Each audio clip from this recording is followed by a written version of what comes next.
Man, I haven't thought about Firefly in years, but the whole everybody from that show is teasing a reunion thing is really throwing me the fuck off. Wait, are they really? Yeah, so Nathan Fillion has been posting videos where he just goes to the cast members' houses and like says stuff like, "It's time." Is Castle ending? Is that what's going on? I don't Castle ended a know. long time ago. Is it really? Wait, is he on another show that is just like Castle? It's called The Rookie. Oh, okay. He's on The I Rookie. watch He's it. got a podcast with Alan Tudyk too. That's where all this stuff has been posting, I think. Alan Tudyk is a very charming guy. Having seen him in real life once, he is. He sure seems like it. Yeah. So is Nathan Fillion, for that matter. Yeah. What a guy. I'm saying. I don't need more Joss Whedon I was saying, in my life. can but they do Firefly without Joss Whedon? I think there are enough young writers and directors in this day and age who know how to get that flavor of humor out because they were raised on Joss Whedon. Right, and who grew up like obsessed with But they're Firefly not and But they're weirdos. not. Yeah. yeah. Creeps.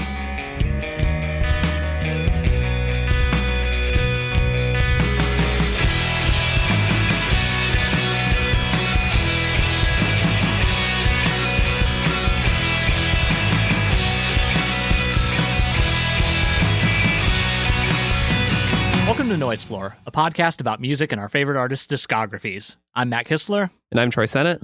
and today we're talking about the next in our Janelle Monáe series. We're going to be talking about Dirty Computer, a little bit of a departure from the Metropolis suites that we have been discussing over the last couple of episodes. Just a quick overview. This album was released on April 27th, 2018 via Wonderland's Arts Society, Bad Boy Entertainment, and Atlantic Records. But before we get too deep into it, we're joined today by a special guest. We are joined by my friend, yours. If you've ever done anything related to swing dance in Chicago, you've probably met her. If you've been to an event that's been DJ'd by someone cool, there's a chance you've met her. Today we're joined by Jenna Stworzyjanek. Hello. Thanks for Hello. having me. I'm super honored to be here. Thanks for inviting me. We're excited to have thanks you. for coming. Yeah. Janelle's one of my favorite artists, and I respect both of you guys so much as like music fans and musicians yourselves that I was very honored to be invited. So pretty excited to be here. Yeah, this has been a fun series. Like, Janelle Monáe was someone that I was always like kind of fascinated by and interested in, and like I love science fiction, and so okay, here's someone who's doing like science fiction concept albums, and so that was kind of like my into her as a fan. But I also like wasn't super familiar with her music, and I was like, this seems like a good opportunity just to like dig into an artist I don't know super well. But so you have been a fan for a long time. What's your history with her? Yes. So I've been a fan since Tightrope. I saw the music video, I think, before I even heard the song, and I was like, this is sick. And then I did nothing but listen to that song on repeat for like, a month. Have been a big fan since then. When Electric Lady came out, I listened to that a whole bunch. I saw her play at the Taste of Chicago after Electric Lady came out. So that was fun. And then I've done a couple of dance routines to some of her songs. In fact, referencing your comments about Dance Apocalyptic in last week's episode, when you were like, you can't not dance to this. And I was like, I did. So I was like at home being like, I did.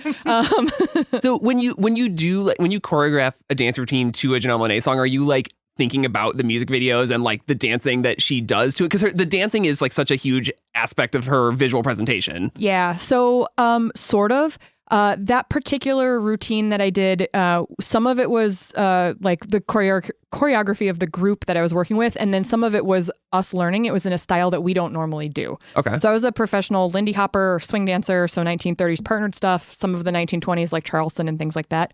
We very intentionally did not do that to Dance Apocalyptic, and we actually learned somebody else's choreography for this, who is she's a famous choreographer now. At the time, she was lesser known. She was based out of New Zealand, doing a bunch of like videos to try and make herself known. Her name is Paris Goebel. You will now know her as the woman who choreographs all of the Super Bowl halftime shows, including the J-Lo and Shakira one. She did a bunch of other ones too, but she is insane.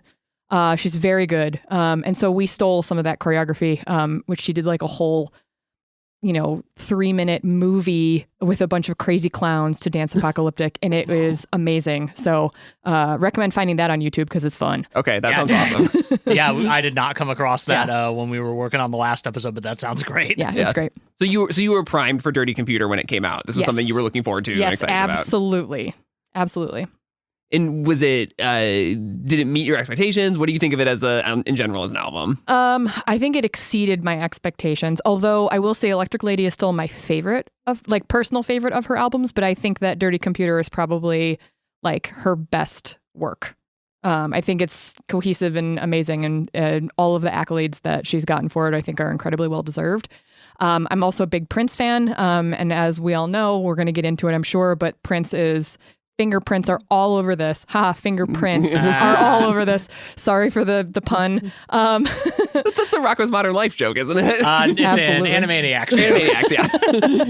No, I agree that it feels like a very cohesive statement. And because her Electric Lady and ArchAndroid are very sprawling albums with a lot of, I don't want to say there's like too much fat that could be trimmed, but there's a lot going on those records. And this one is 20 minutes shorter than both of those albums. It's fewer songs, and it feels like a more concise, more direct statement, I think. Yeah. For sure. And I think thinking about even just my own listening habits, right? Back in, what was it, when Electric Lady came out, like 2013, 2014? Yeah.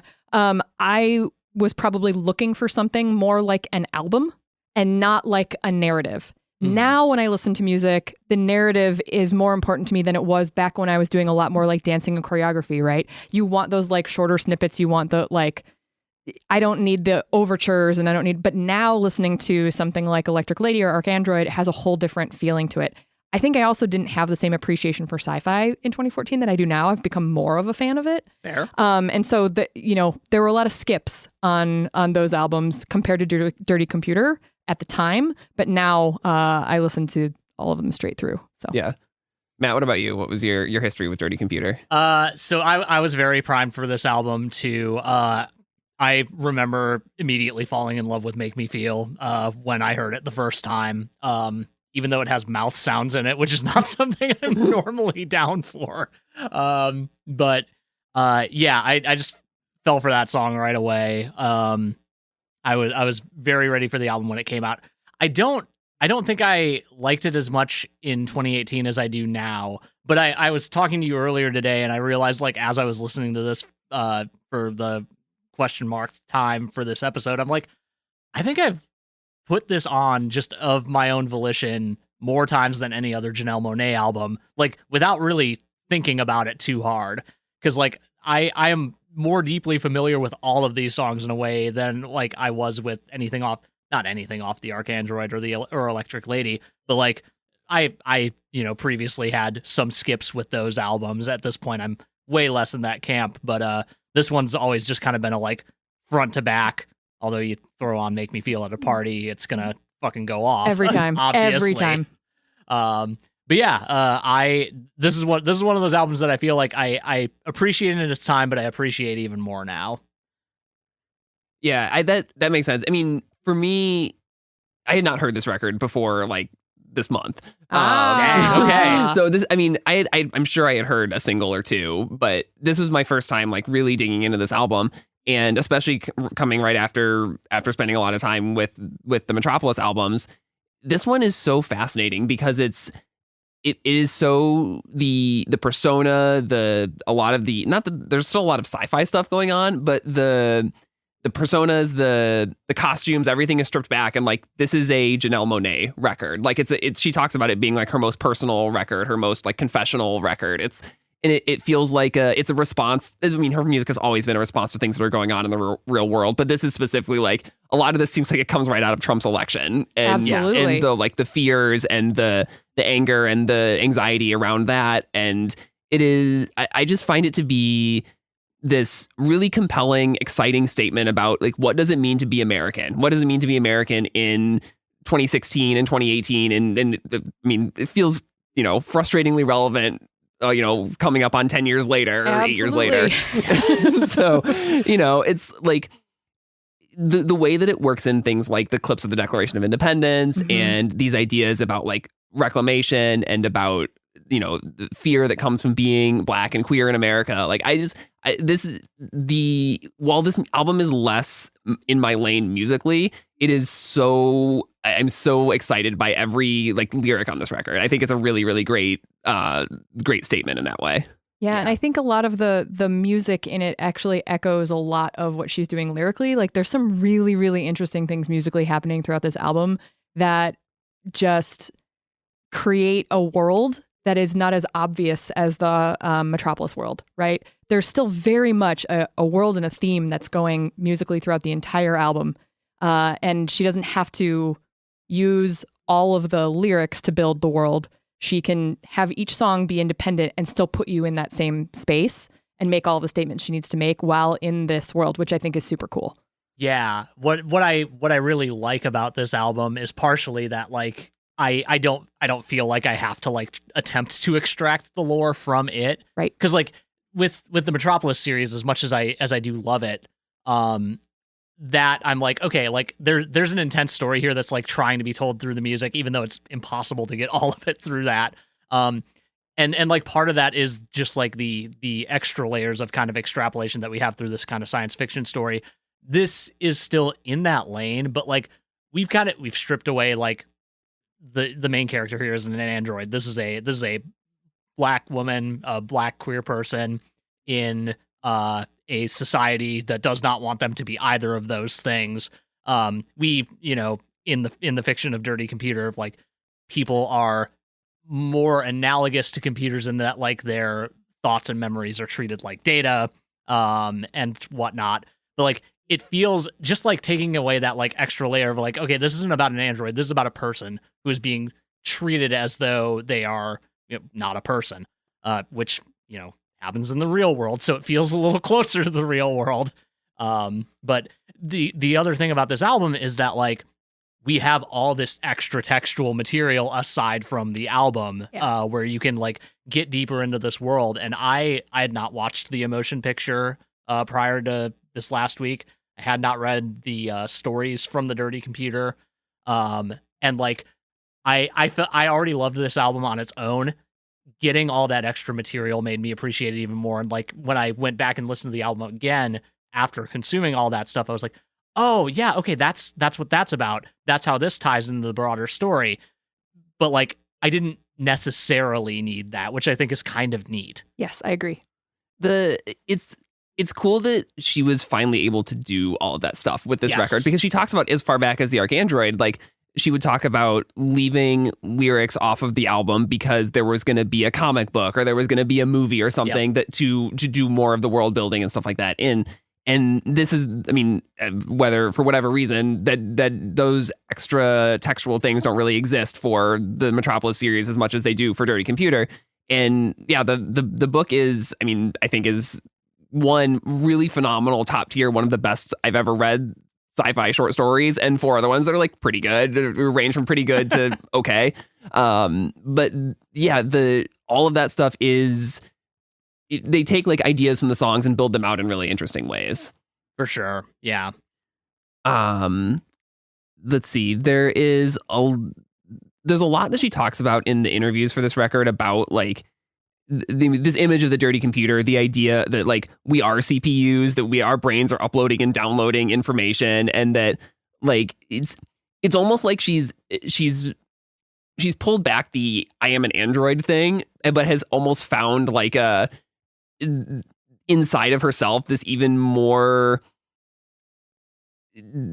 human, but still like some kind of distance from, I feel some kind of distance from what I think quote unquote human actually is. It's a really interesting idea that I think she's playing with on this album. I hate to even say this in like the 2026 world of AI, but is she the singularity? Right? Like, is she is she the android? This is the conversation we're trying to avoid, Jenna. I'm sorry. I was nominated to be an AI champion today, which I do not want to be. Yeah. Rip. We can talk about that later. That can be an after. I mean, that's, I think the thing about, I mean, Janelle has talked in interviews in the past about like when I was going through that Pitchfork profile for the last episode, they had talked about how they went to therapy because they felt like they had like a computer virus that needed to be cleaned, and like hearing kind of the you know, idea behind this album and like the idea of a dirty computer, it feels like it draws back to that so much. And like, I'm sure a lot of that was like stuff that was dug up in therapy, was like recognizing that like, yes, there are, and this is something we've talked about a lot with Janelle's music thus far, being a Black queer femme in America in the 2010s and 2020s. Like, you are made as a person in that situation to feel like there are these things wrong with you, even though there's not at all. And like, it becomes hard at a certain point to understand like what of that is like stuff that you have control over, what you don't have control over, what of that actually might be a problem versus what isn't actually a problem. It's just other people's problem with you. Like that is just like kind of coursing through the core ideas of this album. And I think that's part of what makes it feel so real for a lot of people. Yeah, and ever more real as we've, you know, as time has gone on since the album has come out. Sadly, yeah. Yeah. I mean, I think that is part of what makes this album so great, is that it's like these themes are sort of evergreen, even though we're like, it's fucked up that this things are still this way. Like, they are still this way, and so this music is still resonant, and this idea that like embracing the things that people tell you not to be, embracing these quote unquote bugs and viruses in yourself is you know, even if it makes others uncomfortable, is like what, you know, is how you live as a free ass motherfucker or whatever she always calls herself. That's right. Yep, exactly. I think what's super interesting too is it goes back even further than that, right? Like, she's talked in several interviews about how she's always known that she was going to make this album. Which, okay, so sure, maybe not all of these songs were written before she made this album, but she always knew that this was the theme, this was the context, she knew she was going to be making an album about a dirty computer, and that dirty computer was her, right? Talking a little too fast, but you get the idea. Yeah. So that idea of being something that isn't socially acceptable and needing to learn how to accept yourself and being clean versus not clean in terms of who you are and being societally acceptable is something that she has lived with for a very long time, and I think resonates in any society, but especially, you know, now. Yeah. Yeah. All right, should we get into the songs? Let's do it. Yeah. The album starts off with the title track, Dirty Computer, which features Brian Wilson of the Beach Boys doing Beach Boys stuff. Doing what Brian Wilson does. Very evident in those harmonies. He's on guitar too, I think, right? Is he playing guitar on this also? I think he is, yeah. I can't remember. But yeah, I mean, it would make sense if he is. It's a very ethereal intro that really is leaning into this, the human brain is a computer idea. And it also touches on the other, I think, sort of underlying theme of this record, which is a sort of questioning of the Bible, of faith, of conventional religion.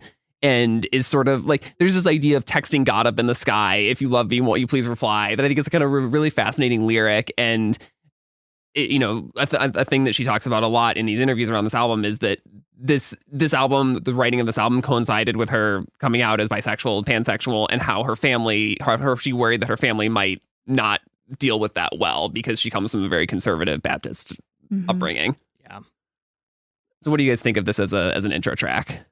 I think, I mean, it's sonically very different from anything else on the album, but like thematically, it does a good job of just laying out this like kind of simple idea of like, here's what the core of the album is going to be about, and we're going to explore this theme in a lot of different ways. Like, I think it's very much like, I'm not going to throw this on at a party, but I'm not going to skip this when I put the album on at all. I need those Brian Wilson harmonies, but like it feels right where it is.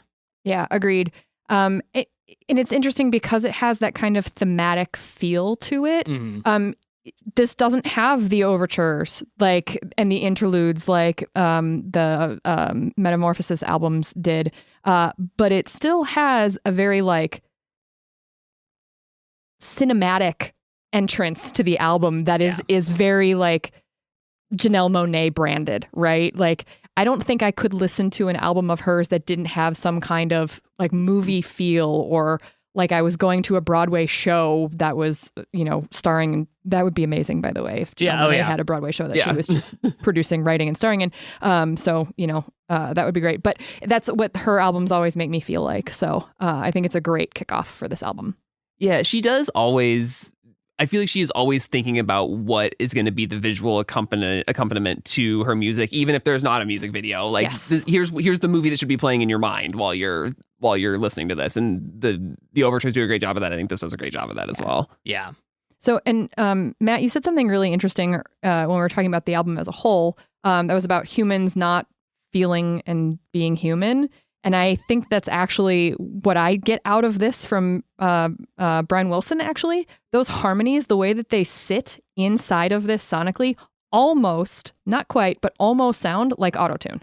Oh, yeah. So it has like a electronic feel from very human roots, which is also just very, again, aids in that like cinematic experience of bringing you into this world of being a human or a computer or a singularity. We don't know. Yeah, I like that because anyone can use a vocoder, but to specifically put a little bit of vocoder on Brian Wilson's voice is so interesting because he is the sound that people associate with like the most amazing like human harmonies ever recorded, but also the Beach Boys were the ultimate like we're going to use the studio as a tool band and we're going to make music that is impossible to perform, that is like doesn't sound like anything that is natural, but also at the same time evokes these very like sunny nature feelings.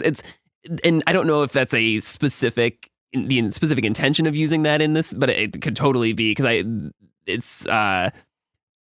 feels like a very potent use of Brian Wilson specifically. For sure. Yeah. And then after that, we get Crazy Crass. Jesus, if I could pronounce it. Crazy Classic Life. Which is sort of the opening of the album proper. You get the snippet of the Declaration of Independence, which is pulled from a sermon. What is his name? Who she's is it Sean McMillan? Sean McMillan, who gets pulled from later too. Yeah, he's sampled multiple times on the album. But to start with this sample of the Declaration of Independence, and then get into this song that is largely about this idea of like living in a way that is. I think of this, it hangs on this line, I am not America's nightmare, I am the American dream. This idea that like I want to live this life that is the life that is idealized by everyone and that has been, I've been barred from these spaces, from these echelons of society because of race, because of queerness, whatever it is. And is a song about aspiring to be able to live a life like that. Yes, and I think there is a little bit of she's kind of calling people out too, right? Like in other parts of the song, she says, "I'm not America's nightmare. I'm the American cool." Yeah, and that was so interesting to me, especially when watching the movie, the motion picture, because she is dressed like 1980s punk, which is very societally like not acceptable at the time. But had become like the cool kids, the cool thing, the things that everybody wants, right? Yeah. And a lot of the stuff that we value in American society has roots in Black culture, in queer culture, in femme culture, right? All of these things that she's saying, hey, America, you're telling me that all these things are wrong, and yet you're taking all of those things, making them cool. But here I am, I'm already cool. Yeah. Yeah. And I thought that was just such an interesting like spin on what she's trying to say. Yeah. Yeah, no, that, I mean, that's, we here in America have, and by we, I mean white people in America, white cishet people in America have a long history of stealing what they like from other cultures and making it the American cool, which, yeah, anything Janelle Monáe does, if it's not cool now, it's going to be cool in 10 years. That's correct. Janelle Monáe will always be cool. There's no two ways about that. There's something about the melody of this song that I feel like Taylor Swift in particular has tried to kind of like ape a little bit later in 5-10 years on. And I thought that was particularly interesting because I think about a song like The one that's about her fucking house. Oh God. The one that I really like. But it's this I feel like Taylor Swift in particular idealizes some of the same kind of like classic like golden age starlet imagery and stuff. And I just find that a pop like this being sort of a pop song that is using some of the same melodic ideas as a Taylor Swift song might, and it just highlights the difference in how each of them might aspire to that life, and like what the where it feels like Taylor Swift is just, again, this is just totally thinking about this in terms of race, is like she could is basically handed a lot of that, whereas, you know, Janelle Monáe has to work much harder to get there. I mean, it's even just the like, all I ever wanted was to break the rules like you. Like that line is so potent because absolutely. It's how this idea of rebellion is treated differently because of who you are. Yeah, definitely. I mean, she calls it out like very directly later, right? The next section right after that, remember when they told you I was too black for you? Yeah. Right? Like, I mean, she's saying, okay, you can do this now and I couldn't then. Right. I love how many, like, this is something that Janelle Monáe has done thus far, where we'll like, often up to this point, when Janelle Monáe raps, it is because she is like kind of stepping back from the story that she's telling and bringing something a little more personal. And that feels like that trend continues on this album, even though this album in general is a little more like close to self than previous efforts. And I definitely like feel that in this outro here. And I really love it. That's really all I had to say about that. Yeah, also, it'll happen like 5 more times on this album. She also like really throws down when she raps on this gosh, album. she's like so in a way good. that is not like, you're like, okay, yeah, she can rap. And then in this album, you're like, damn. Yeah. Yeah. Incredible. Yeah. Next up is Take a Bite, a song that I think, well, for one, features bass by Thundercat, which rules. Yep. Yes. And this one is really playing with the Android theme more than most songs on this album are. It feels like it is also another level just song about the idea of temptation and sort of embracing the idea of being a temptress, I guess, in an interesting way. Yeah. I'm really excited to talk about the song. Yeah, go for it. Yeah, go. I'm so excited about this because one, Thundercat, which you bring up, I love him, but also the first time I heard this song, and I think this is actually present throughout the entire album, the visual image that I got was very much of like the back end of a computer and the front end of a computer. Like the musically, this song in particular, but a lot of the album isn't very full. And it's not thin either. Like there's a lot of heavy bass. There's not a ton of highs throughout the entire album, right? You have like one guitar. He's playing solo most of the time. There's no like harmonic guitar going on. Maybe there's a synth or a keyboard somewhere, but they're still doing like highlights or like really thin melodies and then a lot of big heavy bass. Mm-hmm. And that took me very much to like the Matrix, right? Like the green stuff floating down, like that's the bass line in this song. Yep. And of course you have Thundercat doing that, because talk about somebody who's like into sci-fi and nerddom and like all of that stuff. And, you know, you want to bring back end to your quote unquote computer. You call Thundercat to do that if it's a song. Yeah. Yeah. Totally valid. Thundercat, I know you're not supposed to meet your heroes. I want to meet Thundercat in real life so bad. He's if you haven't seen him live, he's insane. I believe it. He's so great. He's so great. But yeah, this song, I was like, I can't wait to talk about this because it's the first time in this album that I noticed that feeling of like the kind of thin high end. Again, thin isn't the right word, but it's just not as like present. It's an arrangement choice. Like, yes, absolutely. I was thinking about it in terms of, at first when I'm listening to this record, I was like, oh, is she like really leaning into what was sort of the current like hip hop production style of the time? But it's not quite that. No, it is I don't like think so. We talked about like that's what she did on Yoga. Which Yoga is like, this is like, here's a modern trap song. Absolutely. And there's a little bit of that on this album, but it's just a different approach to the like modern R&B, neo soul, electro pop, whatever it is.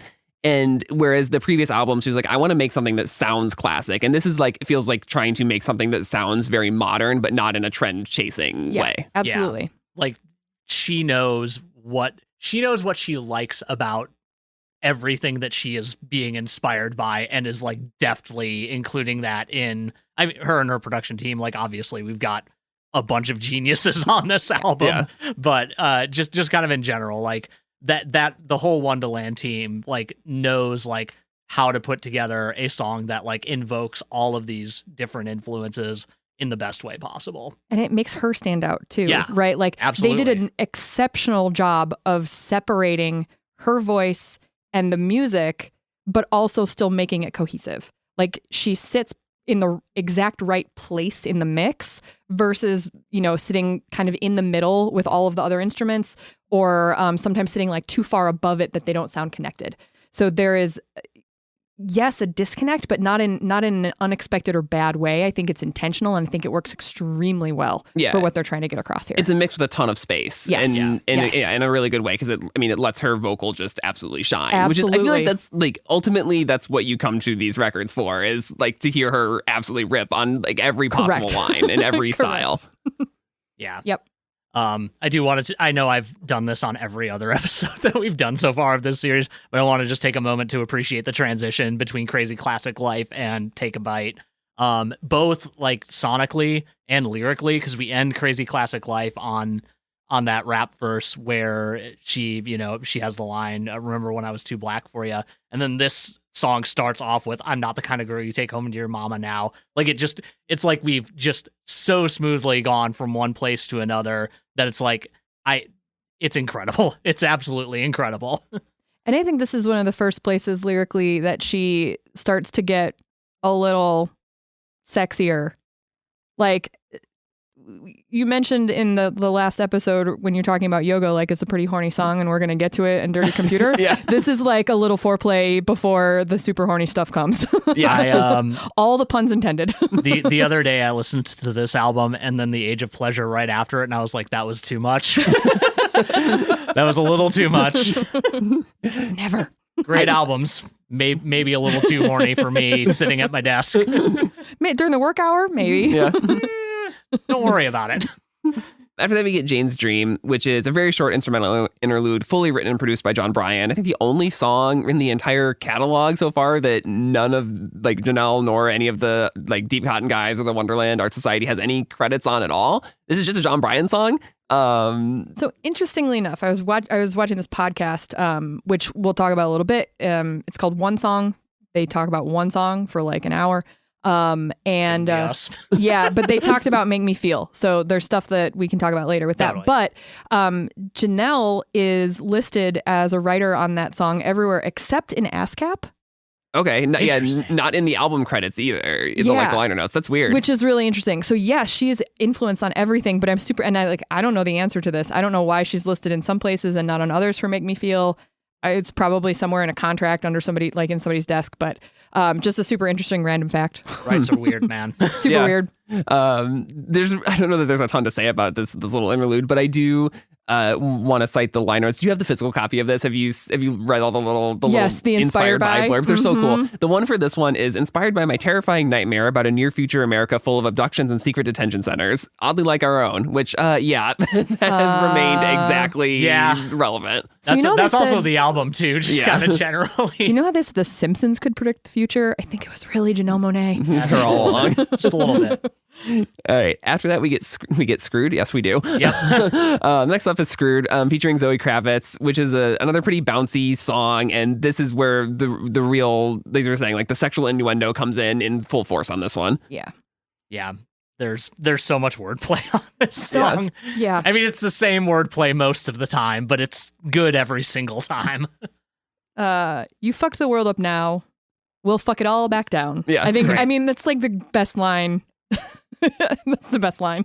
Yeah, it's great. This song maybe more than other songs on this record really has a push and pull of like how lighthearted it can be versus how dark it can get. Like the core hook of the song is "Let's get screwed" in many and varied ways. But like you have those pre-chorus lines. I hear the sirens calling, the bombs are falling on the streets. It's like, oh, Yeah, fuck.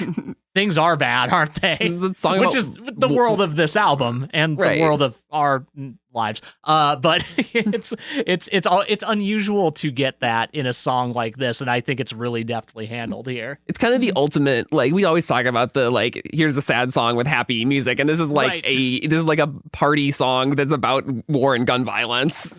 And about the sexual revolution being the thing that helps get people out of the war and gun violence, right? Yeah. I mean, not to talk too much about the book, but like in the book, like the big, like one of the biggest acts of rebellion is these parties that are held in like areas that are not monitored or areas that aren't monitored very well. Mm-hmm. So like that is like just a core thing in this world, which like, again, also a thing in the real world. But just like here it is very heavily emphasized, and like it works its way into this song quite deftly. Yeah, and this is, I think, thus far her kind of most pointed commentary on Trump himself, on the Republican Party, as you get towards the end of the song. Yeah. When she raps again. Yeah. The devil met with Russia and they just made a deal. Mm-hmm. We was marching through the street. They were blocking every bill. Yeah, it's pretty straightforward. Yeah, I mean, this is the one that she specifically says in the liner notes is inspired by the dismal morning of November 9th, 2016. Yeah. Yeah. Which, like I said, kind of feels just like the starting point for this entire project in a way. Like this idea of like, because there's one interview where she's like, you know, I was literally like, are people just going to want to try to kill me right now? Because like it was a valid concern. It is a valid concern. It's always a valid concern, but even more so now. Yeah. Or I think it might be in the Rolling Stone feature. I don't remember. That Rolling Stone feature, the cover story is really, really good. Yeah. Definitely worth reading for any fan. She's also talked about how angry she was when she was like, okay, the anger is here. It's time for Dirty Computer, but I have to get a little less angry before I actually do this. Yeah. She said that in a couple of interviews, and I didn't realize that until I watched those interviews. And I was like, oh, that makes sense. My favorite Beyonce is also Angry Beyonce. And my favorite Kesha is Angry Kesha. Like, because I feel like women putting out music when they're angry is women usually taking a place of feeling very empowered and then allowing that music to help other people feel empowered. So I think Janelle Monáe does a really good job of that. And I think this is where I start to see a lot of that come out, is in this song. Yeah, definitely. And I mean, that's sort of been the arc of her whole career. Is she's always talked about, like, I want my music to be empowering. I want people to hear this and feel inspired and feel empowered. And so to take that specifically from an angle of, here, let's use the anger towards that, as opposed to any other, emotion that could just, I think that's, you're right. That's very effective. Yes. And I should also correct myself, because I mentioned women, Beyonce and Kesha. I know that Janelle Monáe is non-binary, so femme, them, but empowering anyone, but especially anyone, in a marginalized community, including women, including queer folk. Yeah. And that is not evident in the interviews of this era, since they had not yet come out. But this, again, was when Janelle came out as pansexual or bisexual, talked in interviews about, like, the ways in which that is defined are weird in the world. Like, some people don't know the difference. Not a lot of people, like, are really concerned with the difference, I guess. But they had mentioned in interviews, like, I am attracted to things that are 0% related to gender long before any of that comes into play, like stuff that will last a lot longer than anything on your body or whatever. But I don't know where I was going with that, and I feel really bad now. Well, that's okay, because I think it leads perfectly into the next song. Yeah. So, I was fair like, point. Speaking of anger, let's talk about much like this musically transitions seamlessly. Like, yes. Well done. Well done, guys. I literally, my first thing under Django Jane is yet another insane transition. Yes. And this is just like, she's just full on rapping on this one. Yes. And it rules. This is just a great showcase of her skills as a rapper. Yeah. This was where my theory of, when Janelle's rapping, she is only talking about herself with no, like, fiction between her and the song. Because, like, this is a song about Janelle Monáe. Right. Like, that's just kind of how it is. In the inspired by, she has been quoted as saying, this song is a response to me feeling the sting of threats being made to my rights as a woman, as a Black woman, as a sexually liberated woman, even just as a daughter with parents who have been oppressed for many decades. Yep. And I like, yeah, It's that is all clear, there. Yeah. and it's amazing. It really fucking is. Mm-hmm. Yeah, I don't even know like where to start with the lyrics for like digging into the song. I mean, it is probably the angriest song on the album, I think, and the most intense in a lot of ways. And it's also still not like the same level of anger that we get from some other like Black, like, you know, I don't think Janelle and Beyonce are much of a comparison. They're two both uniquely individual artists. Mhm. But if I compare their anger, like they approach it in very different ways, right? Like they're both very wonderful, kind, amazing human beings. But on an album, Beyonce will f you up. Janelle is gonna do that in a very different way. Yeah. She's gonna, you know, let a cooler head prevail in the song, and then behind closed doors, maybe she'll fuck you up. I don't know. But a very different approach, and it still has like a good bite and a good amount of empowerment behind it, even though it's not the same kind of attack method. Yeah. Yeah. Yeah, I love this song. I love that this was released as a single. I didn't realize that until Yep. now. It was which- like a double single, like like they put out two songs at the same time. Right. It was Yeah. Make Me Feel and this were like released on the same day. yeah, and Make Me Feel is like the big hit off of this album for all of the good reasons, which we'll talk about later. But I'm not surprised that I didn't know that this was a single because it came out on the same day.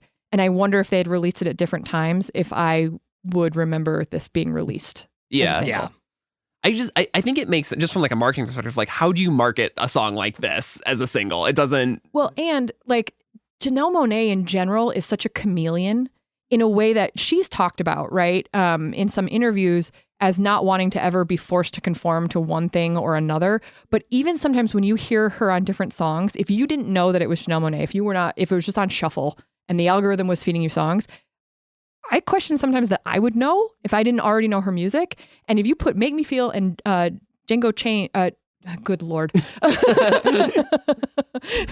and this song right next to each other, do you know that it's the same artist without having to like really listen? Yeah, well, I mean, I think Pink is the song that I Also, when that song started, for I was sure. like, oh, it's like I know this is featuring Grimes. I never heard a Grimes song in my life. Oh, this must just be her like doing this entire, but nope, Yes. it's just Janelle Monáe as like a chameleonic vocally doing Yeah. something a lot more poppy Like and three completely different songs. The way she is processed by Grimes on that song would make it forgivable that you would be like, is this Grimes? yeah, and like I mean, we can just get into Pink, which is. Again, it's like a total turn stylistically, a kind of thing she's not really done before at all. This sort of, I don't know how to describe this type of pop, but I think it's a pretty popular, I don't know, it's almost like not quite bedroom poppy. I don't know, how would you describe it? It's a little bedroom poppy. I'm gonna say it right out. I fucking hate that I like Grimes. I sorry, Grimes' music, questionable person. But I did love Visions and Art Angels a whole lot. But yeah, like bedroom pop, like it's whatever came right before hyper pop too, a little bit. Just like kind of heavily processing vocals, kind of having these like bubbly sounds in your mix. This Troy, when you mentioned earlier, getting reminded of like Taylor Swift songs that came after this album, this hit for me, like sonically specifically, just the way the melodies work. Like Taylor Swift could never write a song. I was gonna like say, this. can you imagine? Oh my god! I mean, I guess she wrote Wood, but I was gonna say she tried with Wood. That's the thing. She tried with Wood. Yeah. That is the thing. Is she wrote Wood and it fucking sucks, and this song kicks ass. There are a lot of people who really like that song. yeah. That's not great, man. I like Taylor Swift. I don't know her work as well as I know stuff like this. Sure. She doesn't speak to me in the same way, but she's a great artist. Oh yeah, no. That song. The internet was making fun of her for kind of being dirty. So Right. Well, and for her, it's because she's spent so long playing in this, like, I'm such a goody two shoe in some ways. And Yeah, then sometimes, for sure. and when it suits her being the rebellious, like, I think like there's also a little bit of like she dipped her toe in the water with that. And, you know, if you're going to do that, if you're going to pull like a Britney or some of these other artists, or Miley Cyrus, you gotta just go all in. Right. Like if you're gonna go from Party in the USA to like Wrecking Ball, and you're gonna be naked on stage, like you need that whole album needs to be naked on stage. Yeah, Yeah. It's interesting to because I also like a pretty big Taylor Swift fan. I like follow her stuff. Like I listen to all her records. And I follow her stuff like pretty closely in terms of like as far as pop stars go for me. But she often feels, I think, unnatural trying different, like when she takes a big swing, it sometimes feels unnatural. Sometimes it really works. And sometimes it just feels like I think that's she fair. is trying to reinvent herself. Whereas, again, comparing her to Janelle Monáe, I keep citing these Taylor Swift comparisons, which isn't necessarily fair either way. It's just they're two very big pop stars. Yeah. With interesting careers. But it's okay. I promised I wasn't going to say the word Beyonce, and I did like 4 times already. So like we're on the same page here. We all only know so many huge pop artists because there are only a few of them. but again, I feel like this song is another great example of Janelle Monáe as a chameleon, where it feels she feels completely at home in a style that she hasn't touched really on any of these records. Well, and I think that's interesting because Janelle Monáe's background, unlike Taylor Swift, unlike Beyonce, is a theater kid, right? Like she has been on stage pretending to be other people before and has been trained to do that and knows and enjoys doing that. And that becomes part of her vision compared to, the marketing of the women like Beyonce and Taylor Swift who are who they are. And so is Janelle, but in very different ways and have these like massive marketing machines behind them kind of pushing who they are as well. Yeah. I mean, that's so far we haven't said anything about like the content of the song, which is we should. Yeah, which is just using this long series of images that are somewhat innuendo, somewhat just like descriptive, that are referring to, it is a song about empowering women. It's also just a song about vaginas. Like there's really no other way to put it. Yeah, I mean the pants were we all saw them. Yeah. I believe one of the people in the emotion picture like bonus content called them the coochie pants, which everybody thought was funny, but nobody else called it that. It's amazing. I also really appreciate that if you have the vinyl, when you pull out the liner notes, it's just like one thin sheet and all the notes are on one side, and on the other side you flip it over and you see her in those pants like pointing down toward doing her giant vagina pants. Motion, yes. Actually. That's so funny. It is like I was like, so you gave us a poster. A little bit. This should go on my wall.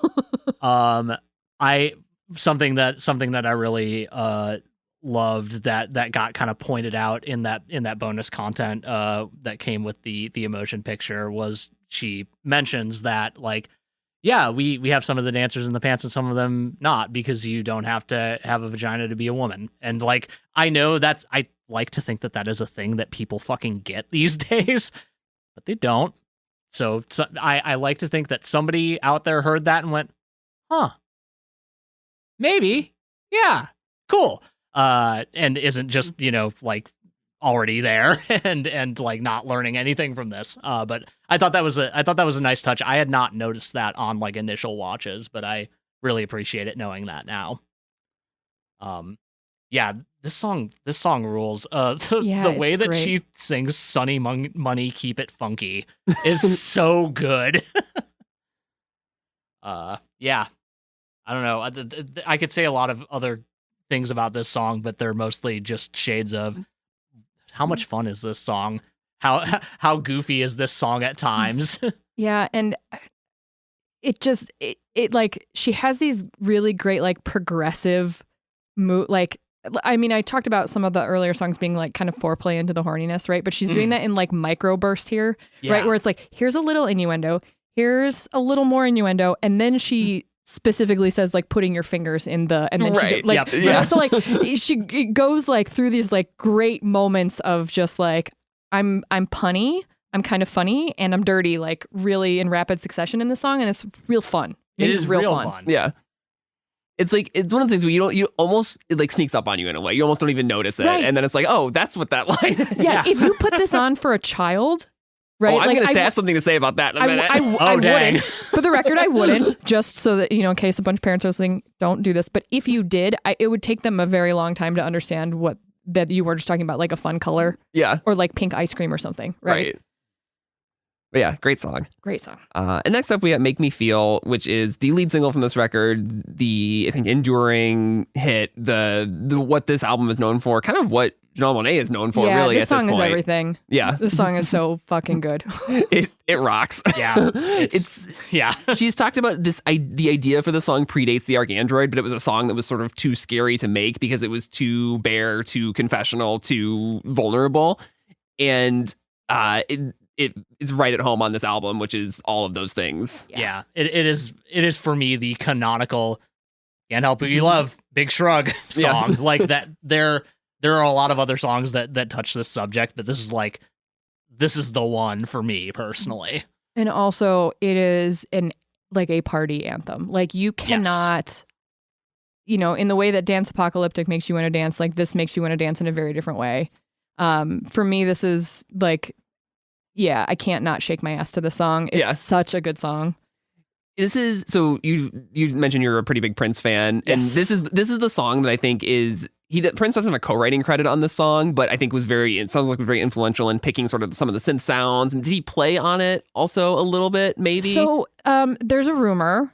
Prince's DJ was tweeted that when this song came out, when the single hit, that she had heard the hook for the song before because Prince played it at a party. And he had never recorded it, and the DJ said, "Oh, he must have given that to Janelle Monáe." And then mysteriously, that tweet was taken down. Okay. So I didn't know that. Yeah, so that's kind of some of the lore around Prince in this particular song. There's also a lot of lore around it and Kiss together. Mm-hmm. Okay. So Yeah. the podcast I watched, where they were talking specifically about the breakdown of the song, talked a lot about that, and they layered Make Me Feel and Kiss over top of each other. And if you have not tried that, I recommend it. There are a billion DJs also on SoundCloud that you could probably find who've done it. But if you ever thought Kiss was missing something, which no one has ever thought that before. No one's ever had that thought. But if you did, you would feel like it wasn't, now that Make Me Feel is layered on top of it. Interesting. Yes. And I would say if you ever felt like Make Me Feel was missing something, which no one has ever said that before, you would feel like Kiss was. So there's this really interesting play between the way that the songs are structured, particularly when you get that little like bridge and Kiss, the like, and then she does a very similar thing in this song, right? Like there's a lot there. So what I just can't get over in this song is I don't know what to call it, but that synth that hits in the pre-chorus that just goes like, yes. Oh my gosh. It's so good. I just call it like the avalanche sound. I don't know what else to. You have to. I think that's fair. You have to listen to this. I'm telling, I shouldn't on one podcast be like bragging on another one, but you have to listen to this podcast.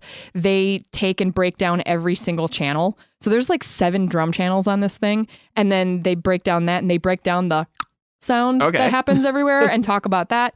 But I didn't realize that sound was there until I heard it isolated, and then I was like, oh yeah, of course it's there. Oh, that's like all I hear in this right. when I listen to this but song. Like, for me, it was like so well put together, and then you isolate it, and I'm like, that's just a weird sound effect. And then they slapped it in there, and it makes perfect sense in the song. Yeah. I don't know, it's one of those things that like when you like as you think about like mixing a song or like producing a song or whatever, it's like one of the best pieces of advice that I have ever heard about music production is every song should have a sound you've never heard before in it. Yes. And this is one of the clearest, like, literally never in my life have I heard a song that used that, like, and it just lets it go for like the entire pre-chorus. And the hook is going over it, like it's still catchy, but like something about that sound is like, this is like a genius piece of production. Yeah. The way the song ebbs and flows as a direct result of choices like that is just like immaculate. Like you have moments of respite in this song, but you're going hard for most of it. Like it is a perfectly balanced song. Absolutely. And it also is still thin on top, like we talked about earlier, right? Like it still has that like heavy vocal presence, a boatload of bass, and like, yeah, there's a guitar and he's wailing, but there's not a chorus of other instruments there with her, right? And so I always find that so interesting, because when I hear these like bangers, usually it's like this, 17-piece band sound, even if it's 5 people playing. This one sounds like there's only 4 or 5 people on stage, even if there's 17. Yeah. It's really cool. Yeah, it's really well done. It's so catchy. This was in my head all day today. Yeah. It hasn't left my head for weeks now. No. Years, maybe. Perhaps like upwards of 7 years, 8 years at this point. Yeah, that's fair. That's fair. Yeah, this is bonkers. That's a good way to describe it. Let's see. After that, And that was the one. No, Pink was nominated for the best new song or best song at the Grammys, right? Not Make Me Feel. I believe it was Make Me Feel. Was it? I thought for some reason I thought it was Pink. And the album gets best. It gets nominated for album of the year. Yeah. I think Pink might have been video award. Pink gets the video. Right. That's right. Pink Because gets that was music the video. weird year that the Grammys did music videos. Yes, okay. and it lost to This Is America, which makes sense. Yeah. Yeah. And the album lost to Golden Hour by Casey Musgraves, which is a great album. Great I album, don't know if but it's as no. good as this one. No, it's not. I agree. Sorry, Casey. We love you, but After that is I Got the Juice. A song which I have played for my children. Dang. But this one is, it doesn't make sense to me. Before I realized what some of the lyrics are, which are incredibly funny at times and maybe not. Now squeeze all that passion fruit. Yeah. So I had to take this one off the playlist, but I mean, I don't know. When that's I was a fair. kid in the 80s, I was listening to Like a Prayer. no, And had no idea what that meant. And my parents were like, and I made up my own choreography. Yeah. So when she says get down on your knees, I did too. And like, I was 9 and I didn't know what awesome. that meant. And my parents were like, great choreography, kid. And just like laughing about, so, No, I'm truly not like trying to be a prude about it. I just like Elliot is in a very yes. parroting any word that he hears Sure. phrase, and I didn't necessarily want him to be singing this pussy grab you back. I think that's quite fair. yet. that's I fair. think that's fair. But this is a song that features Pharrell, which is a partnership that comes out of them working together on the Hidden Figures soundtrack. Yes. And again, another song that kind of sounds like nothing else on this record. It's its own. I mean, it's a Pharrell song, And it sounds like a Pharrell song, Yeah. right?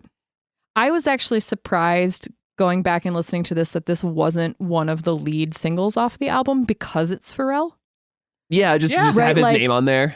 Because of the name, because of the sound, right? Like if there's a world where you're trying to make an album that sounds like other popular things, this is the song on the album that you're trying to make sound like everything else, right? Like you're trying to be with, whatever's cool right now. Yeah. I mean, in a way, it's the most Janelle Monáe thing in the world to say, okay, then if I have a song that sounds like what's Exactly. popular, that's not the thing I'm going to Exactly. release as Right. a single. And it's a great song. But yeah, I was surprised that it wasn't because of all of that. Yeah. I think it would be a weird single. I think just because it goes in so many different directions, and That's fair. it's a song that it's not to say that it feels disjointed, but it's like it feels like there's 4 different hooks and 4 different kind of parts of the song that all of which work super well individually. And I don't like I don't like mind it when I'm going, when I'm listening through it in the album, but when I'm like picking it apart, it's like, oh, this really does feel a little bit disconnected here, and it goes in, all the parts of it work, and it's fine, but I think it is a less effective song overall than some of the other like big hits from the record. It's interesting you say that because it sounds to me like so much of, not all of Pharrell's music, but especially the stuff that like he's done for himself or he features other artists on his album, all have that same like, I'm going to take these 2 things, I'm going to stick them together like Legos, like has that same kind of thing. Yeah. Sure. So it didn't feel like disconnected for me, but I'm so like, I've listened to a lot of his stuff and his albums, and none of those songs were particularly huge singles either. So maybe you've got something. Yeah, I can't get over stick them together like Legos for a freaking Pharrell. That's a very good one. I mean, a Um, little bit of that. It's okay. Sometimes that's fun. Yeah. I famously have beef with Pharrell's verse on WTF Where They From by Missy Elliott. And my beef with that is that he does the triplet, like the kind of like laid back triplet feel thing, and he just keeps doing that and like doesn't have any other affect to it. And he almost does that on this song, but he doesn't, so it avoids being bad. I do hate that he talks about pee though. Pharrell's always got to do something to make me a little bit upset. Yeah. But he does also reference Ween, so I think that That's also a balances pretty out. good pull, so I'm willing to let it slide. Yeah. All right. Next up is I Like That, which is another very hip hop influenced song. A song that's about individuality and balance, kind of harkens back to what she was writing about on Tightrope. What do you guys think of this one? Go for it. This song, it's the bridge that gets me on this song, right? Like, she's rapping, but she's not. She's talking, but she's singing, and she's telling you about, or she's telling the person she went to school with about how wrong they were about making fun of her and calling her ugly and like doing all these things. And I found that so relatable. Oh yeah, relatable. Maybe not and empowering, right? Like we were talking about before, it kind of brings all those things back. I didn't feel empowered at 9 years old when 9-year-olds were making fun of me. I hope she did. I really do hope that she knew she was the shit when she was in 6th grade.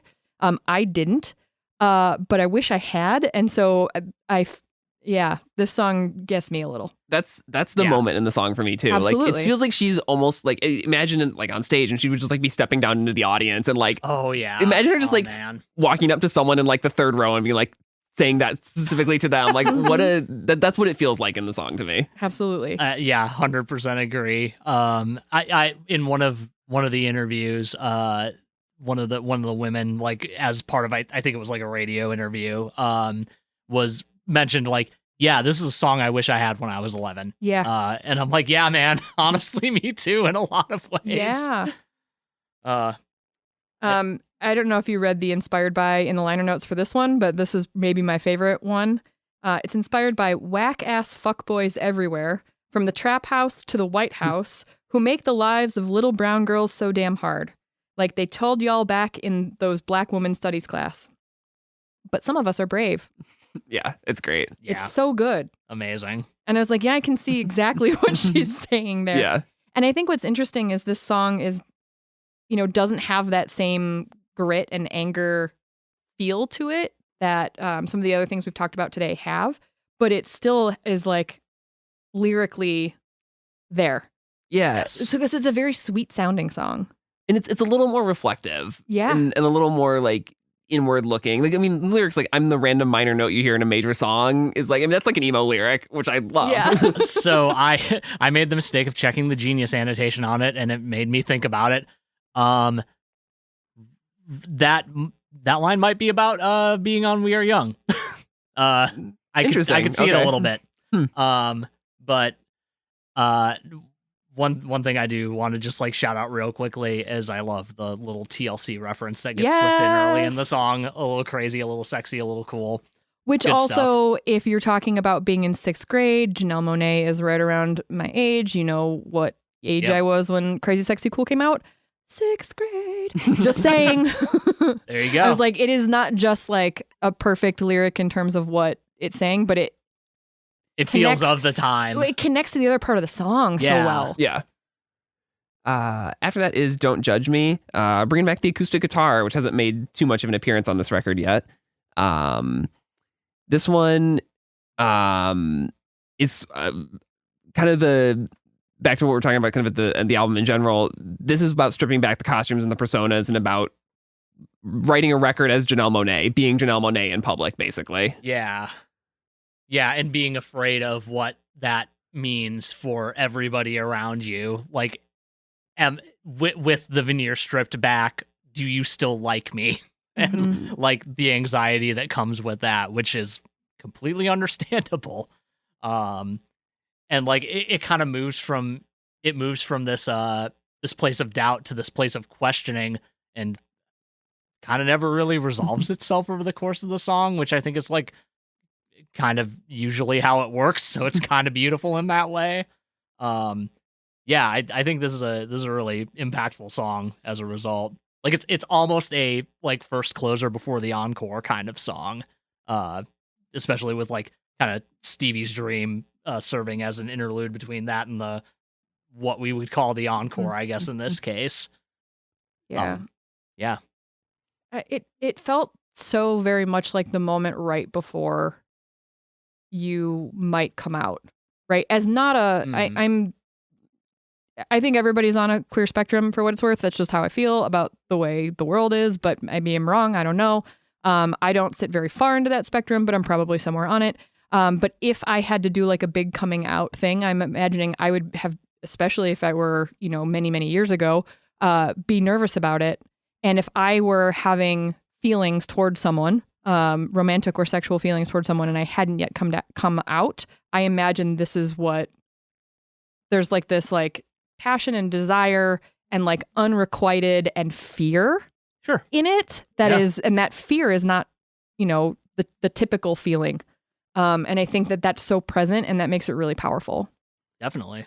Yeah, I think it's telling that the song ends on a question.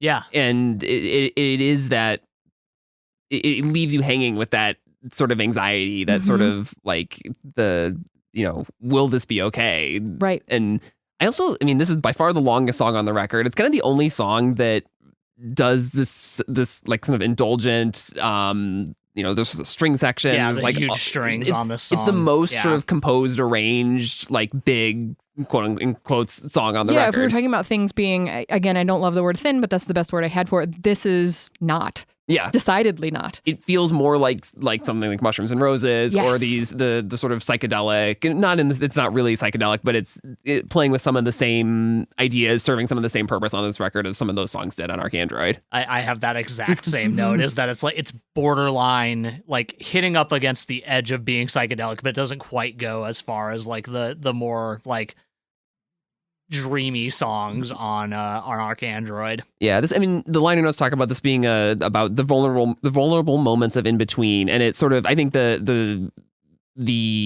length, the sort of the arrangement of the song lets you kind of live in those in between moments more than the shorter songs do. Mm-hmm. Definitely. And you get another very short instrumental after this with Stevie's Dream, which is a recording of a conversation she had with Stevie Wonder backstage. That's just set over a little bit of music, and this is really about this idea he's talking about. Even when you're upset, use words of love is basically the takeaway from it. Yeah. I love that I got to hear that from Stevie Wonder himself. Yeah. Which kind of echoes back to what she, was talking about when she said, I made this, I knew when I was angry I had to make this, but I needed to wait. Yeah. Yeah. Right? Like, yeah. Yeah. Yeah. And And then we're getting into sort of the final stretch of the record with So Afraid, which is this is kind of based around an almost grungy guitar riff, but it's weird because it's like a grunge riff, but it's a clean tone. It's kind of a cool juxtaposition of those things. Another very vulnerable song. Again, she talks about how this is like about her own bugs and viruses. I think this song is so beautiful. Like, it just, the lyrics, the melody, the whole song is just very, very beautiful. Yeah. This also feels very thematically tied to Don't Judge Me, especially when you hit the chorus. The what if I lose? What if I think to myself I'm fine in my shell? I'm afraid of it all, afraid of loving you. Like, we continue to have this tension be unresolved, which sucks, but but also is very beautiful at the same time. Well, and I mean, you say this like juxtaposition, and then right in the beginning of the second verse, she says, I'm a gift and a curse. Yeah. Like, I mean, she's calling that out for us directly.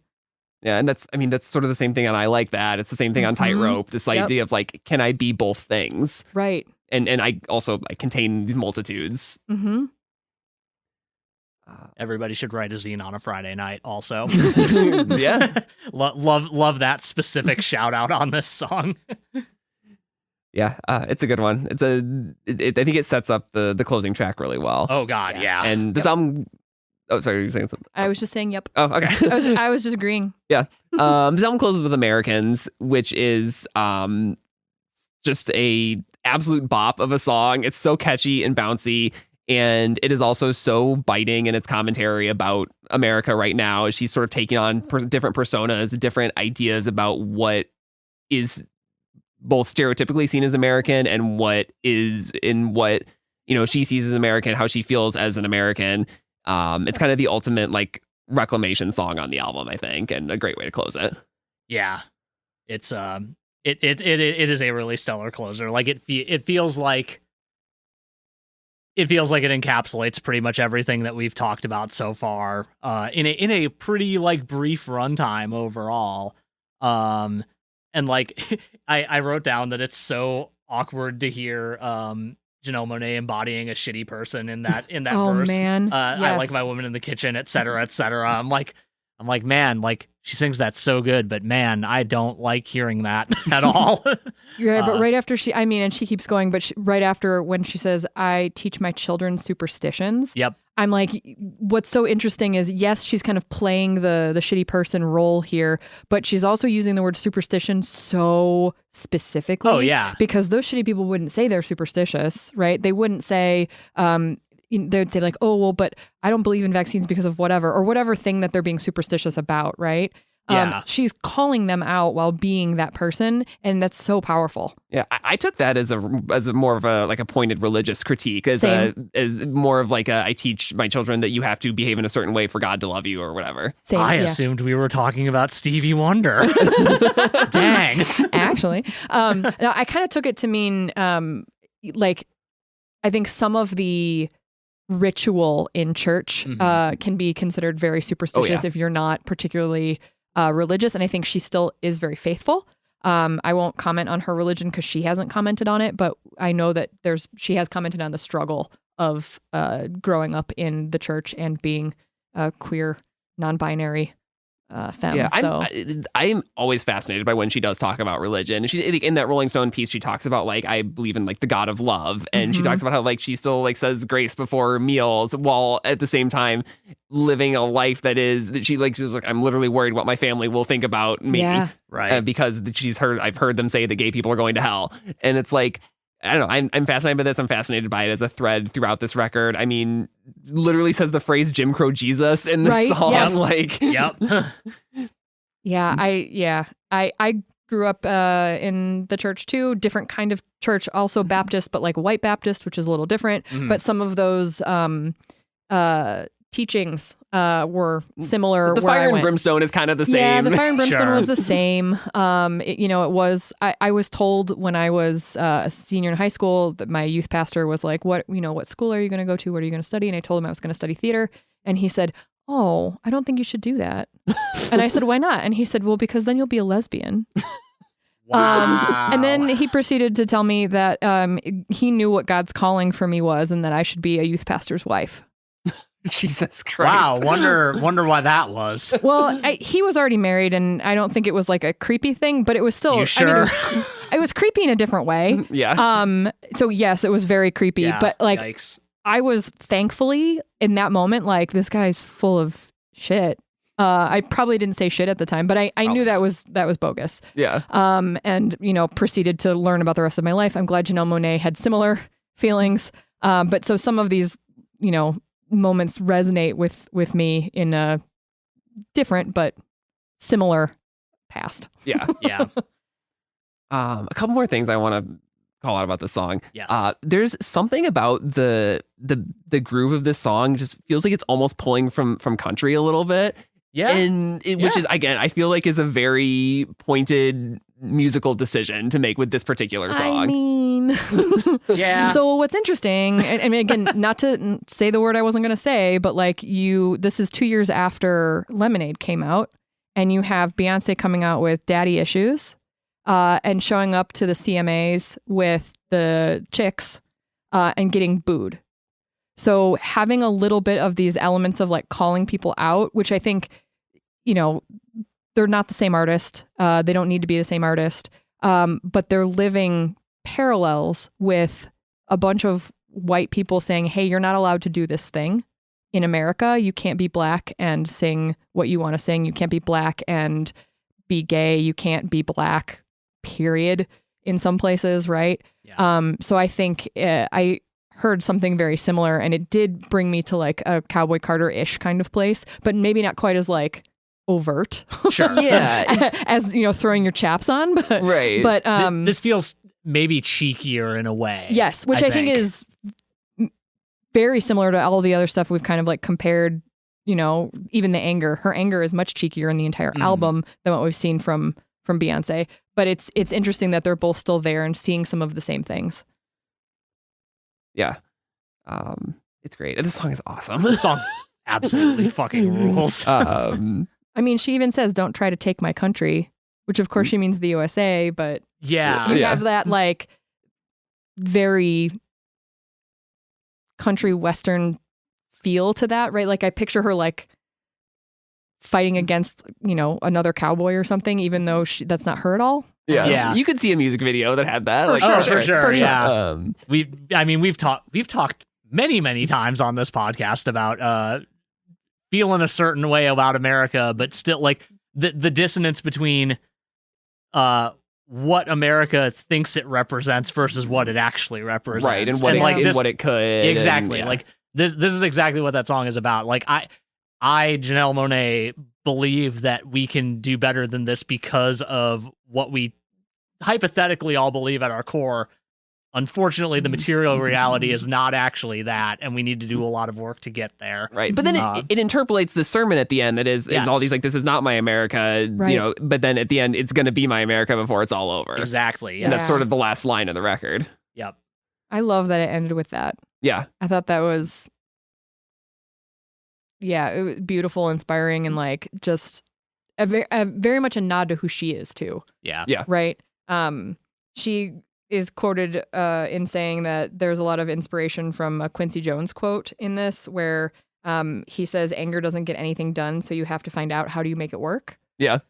Which is interesting, right? Because I also think there's a little bit of like an of the time thing, Sure. right? You have like your Quincy's and even your Diana Rosses who have experienced all of this racism but had to put on the like, I'm just so grateful for all of you face all the time. Yeah. And that's how they survived and succeeded. Yep. And she is kind of tying back to some of that, which I think is really interesting.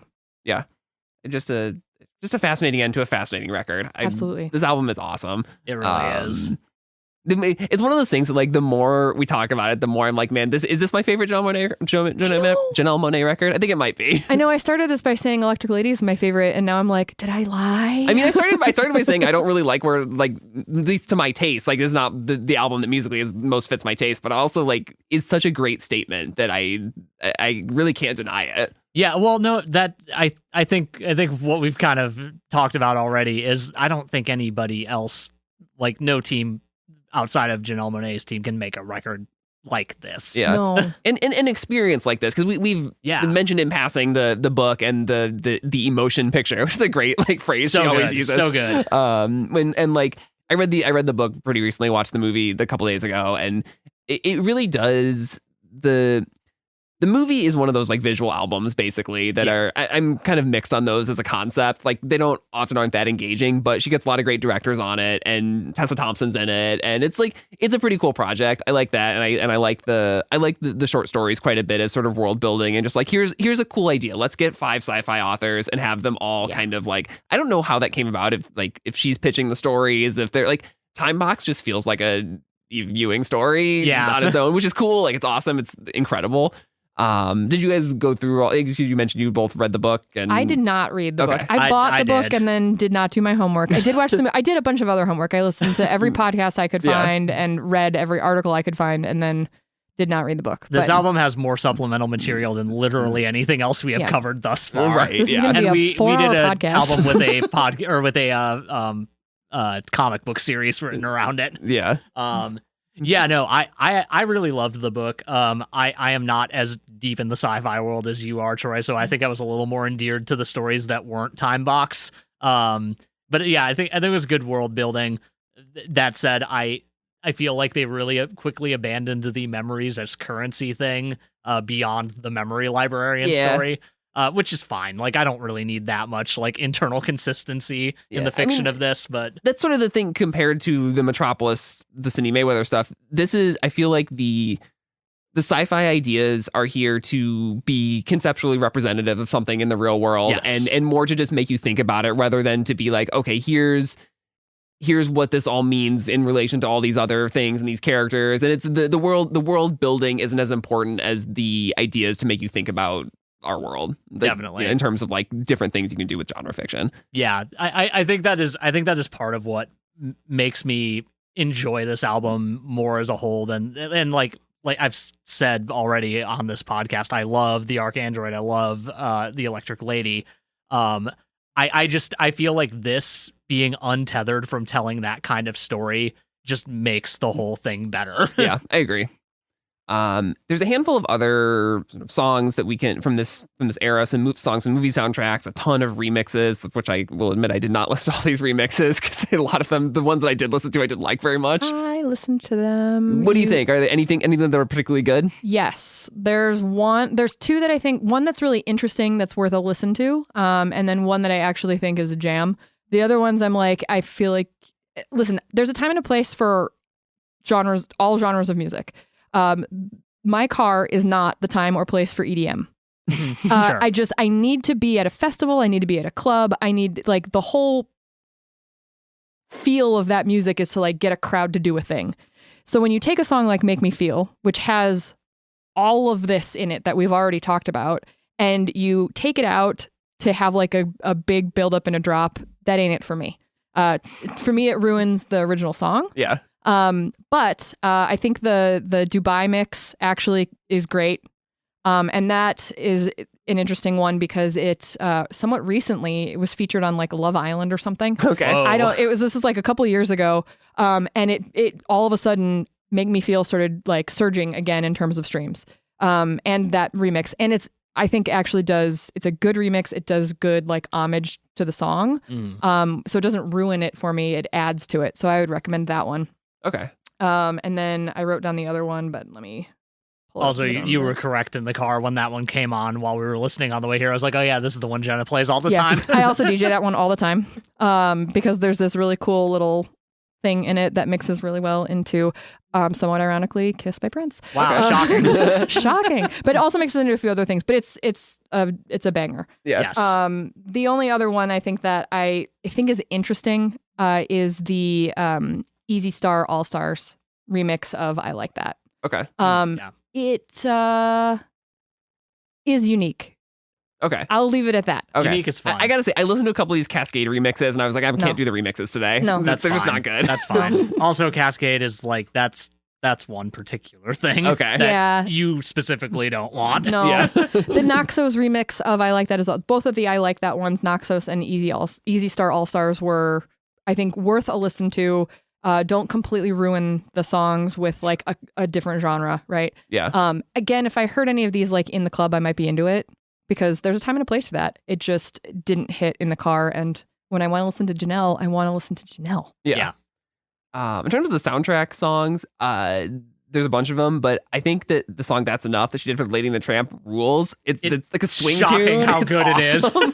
it is. It's wild because it's one of those songs where like I went in and I was like, I could separate this from Lady and the Tramp, but like the further you get into it, I'm like, oh yeah, the song is about an actual dog. But it still rules. It's so good. I would happily take like a classic jazz record from her. Like, Oh, I think that would be awesome. She would do Agreed. that really well. Unquestionably. I also love Turntables. Turntables It's is really good. That song I came across probably like, you're listening to whatever music streaming service of your choice a couple of years ago, and they give you like the surprise songs at the end that 99% of the time you don't want. And Turntables was one of them. And I was like, finally, the 1% where I get a song that I've never heard of that's a bop. And I look down and I'm like, of course, it's Janelle Monáe. But that song's incredible. Like the whole like gospel-y feel to it is so fun. Definitely worth a listen. Yeah, that was the one that made me think like, oh, is this something that was left over from the Dirty Computer sessions? It, Yes. it felt like it was in the same realm, whereas a lot of these other soundtrack songs were like stuff that was clearly written for a specific style or for a movie or something. Yeah, agreed. Anything else to talk about this era, this album? Oh man. I feel like there's 100 things we could get into, but then like we'll be here for another 4 hours. And Yeah. We only joke about going blank check length on our episodes. Yeah. 5-star run times. Just smart. kidding. We'd have to go You're way never gonna- longer for that. You're also never going to ask me back. You're going to, she talks too much. No, this has been amazing. Like we should do random recommendations before we wrap up though. Oh no, I wasn't prepared for that. Oh, that's fine. That's You fine. don't have to recommend something. But also we can go first, and if you think of Yeah. something, You then can do recommend that. any it can be anything you want. Literally Deal. anything. Yeah. Okay. Matt, what do you got? So I'm going to bring a album that I was actually recommended by a friend. Like as I was like on the way up to Minnesota this weekend. It is called Somersaults by Death Crash. They are a band from, I believe, the UK. they do this like really cool mix of like your kind of like fuzzy shoegaze with like tinges of modern emo, a little bit of post rock, and like that sounds like a lot, but they really like kind of have streamlined the sound they're going for to the point where it doesn't feel belabored, doesn't feel like it's trying to mash things together that don't belong. It's just a really, really great album. And like literally all the context I got on it was my friend Igor texted me and he said, "This sounds like something you would like." and I threw it on and I was like, "You were absolutely correct. Thank you." And then I sent it to like 5 people, including Troy. Nice. Somersaults by Death Crash. I'm gonna have to listen to their other stuff. What do you have, Troy? You're recommending like a little known band. I'm gonna say what I've been obsessed with this week is these Fall Out Boy from Under the Cork Tree demos that have leaked out recently. I still gotta listen to them. It's been quite a year for long lost pop punk media to resurface with the Paper Kingdom and then this. But if you haven't been following the saga, it's someone just started sending out CDs to sort of well-known Fall Out Boy fans or backers of these sort of mythological, legendary demos sessions from Under the Cork Tree that have songs that were only ever played live, have only ever existed in these terrible quality YouTube videos, songs that Patrick Stump in an interview recently was like, "Yeah, I loved these songs. Some of them I pitched for every record. We couldn't find the demos when we were because we wanted to put them on the 20th anniversary reissue of Cork Tree." And now they're out there, presumably sent by the band because they're all accompanied by these like cryptic messages that feel very Pete Wentz and his style. But however they're getting out there, it's awesome that they're out there. It's so much fun to listen to these alternate versions of songs. And I love demos and stuff like that. When we do our inevitable Fall Out Boy series, we'll go deep on these for sure. Yeah. But yeah, that's what I've been into this week. I'm so excited to listen to those. They have been so long rumored to just never ever come out that I'm like, much like the Paper Kingdom. Yeah. Very, very stoked to listen to those. Jenna, did you want to recommend anything? Sure. I mean, I talked about it earlier, so we might as well make it an official recommendation, but the One Song Podcast is incredible. Cool. It's Luxury, who's a producer and music nerd. And I think you say his name, Diallo, Diallo. The two of them talk. And more recently, it's gotten big enough that they've had guest artists on, including the guys from Boyz II Men, Lil Jon, like big names come and like discuss their music and get real nerdy about it. Cool. Which is so fun for music nerds. And I'm not a musician, but I do love to listen to music. So I love to hear people who know what they're talking about talk about it so that I learn a little something. And so I would recommend that. Yeah, that's nice. I love podcasts like that. Tape Notes is like the one that I've listened to much, but I'm going to add this one to recommendation. This sounds great. Yeah, highly recommended. But yeah, awesome. That's it for this week. Jenna, thank you so much for joining us. Thank you so much. That was so fun. Awesome. I just love talking to someone who knows an album like front to back, and yeah, this is great. I love getting the opportunity to like nerd out about stuff that I like and that my friends like, and so I was really excited to do this with you guys. Yeah, thank you for joining us. We'll be back next week talking about The Age of Pleasure, the final, as of now, Janelle Monáe record, but she's been teasing something recently. Something is happening. Maybe we'll have another one by the end of the year. In the meantime, you can follow us on Instagram at noisefloorpod, find us on the internet at noisefloorpodcast.com, and send us email at noisefloorpodcast@gmail.com. And we'll see you next week. See you next week.